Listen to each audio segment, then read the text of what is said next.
طبعا فلوق اليوم حبيت أراويكم إياه بشغلة مهمة يجهلها الكثير من الناس، وهي كيفية نقل الملفات من القرص الدرايف نسميه احنا الدي في دي. هذا قرص الدي في دي، وهذا عندنا نوع من الأنواع من الأقراص، وهذا قرص ويندوز. عندنا ويندوز 7 ويندوز اكس بي مثل ما تلاحظون. شلون طبعا على الحاسبة نسحب الملفات مالته ونخليها بفلاش.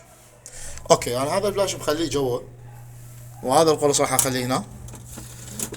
وطبعا خليت القرص خليت القرص وهسه راح نسحب الملفات مالت القرص الموجودة مثل ما تلاحظون، نسحبها نخليها بالفلاش. هذا القرص انفتح مثل ما تلاحظون، نضغط هنا نفتحه، عفوا نضغط هنا. هذا هو طبعا الفلاش فارغ، هذا الفلاش مثل تلاحظون فارغ. وطبعا وهنا هذا القرص نضغط كليك يسرى وكليك يمنى ونسوي له اوبن فتح.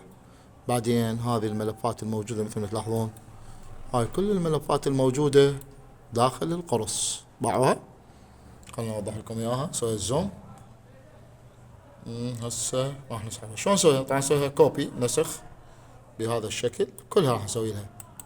اذا كان الهارد اتساعه الامبليتيود فيري هاي، اتساع مالته جدا عالي، نسوي له كوبي، كليك يمين ونسوي له كوبي بهالشكل هذا مثل ما تلاحظون. وطبعا نروح نفتح الفلاش، هذا الفلاش شوفوا ضغطنا عليه، نضغط كليك يمين ونسوي له بيست، لصق. وراح نلاحظ بدت الانفورميشن الداتا تنزل بالسبيس باك اند فيوتشر مثل ما تلاحظون، بدها هسه ينزل بشكل طبيعي. وطبعا ننتظر فترة من الوقت حسب الهارد وحسب السرعة مالت الحاسبة. تلاحظون بدأ شوي شوي ينزل، وطبعا ننتظر وارجع لكم ان شاء الله بالفيديو. طبعا نزلت هسه ملفين فيه وننتظر. وطبعا طريقة ثانية نقدر نسويها وهي ننزل مجموعة مجموعة. هم نقدر اذا كان الهارد حجمه صغير. نلتقي ورا ما يكمل التنزيل. مع السلامة. طبعا لا يزال البرنامج يحمل وننتظره من هنا لما يكمل ويكون الويندوز موجود وجاهز في الفلاش من القرص.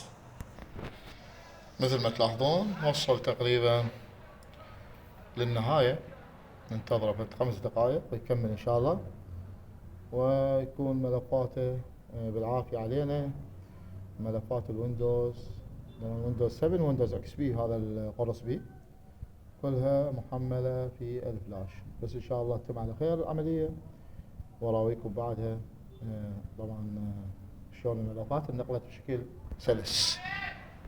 طبعا هنا برنامج كمل تقريبا، بس خلينا ننتظره حتى يخلص. تقريبا راح يكمل، انتظر شوية ثواني، 45 ثانية وان شاء الله يكمل، وراح اراويكم شلون نزل بيه الفلاش من القرص الفلاش. هاي الطريقة هي حلوة سهلة، لكن بعض الأحيان تفشل لأنه بسبب أكو مشاكل تصير يعني مشاكل ما بين القرص وما بين الفلاش وما بين نظام الويندوز، فما راح يكون كمل نزل طبعا. وهاي المشاكل طبعا مرات صعب حلها بصراحة، يعني للمبتدئين. لكن مثلا مثلي أنا طبعا أقدر يعني بسهولة أتخلص من هاي المشكلة. شوفوا هذا هو الفلاش وهذا هو القرص. طبعا الحمد لله نزل بشكل كامل مثل ما تلاحظون.